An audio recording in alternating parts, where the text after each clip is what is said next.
সত্যি কথা আপনার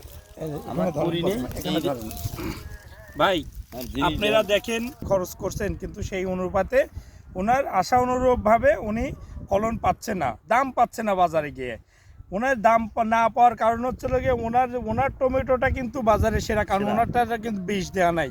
আর যারা বিষ দিয়ে নিয়ে গিয়ে পাকাচ্ছে, জমিতেই বিষ মারতেছে, ওই বিষের থেকেই টমেটো পাকিয়ে বাজারে নিয়ে যাচ্ছে, ওনাদেরটাই কিন্তু দাম বেশি।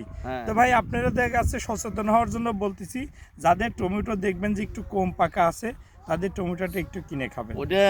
ওইটা শুনে আমি আর বলি, ওইটা মনে করেন তারা উঠবে এখন হলো 5 মন খেতে, 5 মন হে উঠে দিচ্ছে 20 মন কাঁচা ছোট বড় দিয়ে পাকা হালাইতেছে। আচ্ছা, আর আমার যে এখন ধরেন যে আমার যে ওইরকম যদি না একবার পোক্ত হওয়ার পরে আপনি টমেটো আমার মনে করেন আমার তো আরো 10 দিন আগে 20 দিন আগে বীজ দিলে আমার 20 মন বেশি পারতাম, আমি 20 হতেই নেই, আমি বেশি নেই। এখন আমি দেরি হওয়াতে আমার মাল মনে করেন হস্তায় আসে দর কমে পেশে গেছে। আচ্ছা, এলে বাস্তব প্রমাণ সত্যি। এটা হচ্ছে কৃষকের কথা। আমি চাই যে এই ভিডিওটা সবাই ভাইরাল করবেন এবং শেয়ার করবেন, কমেন্ট করবেন, লাইক দিবেন।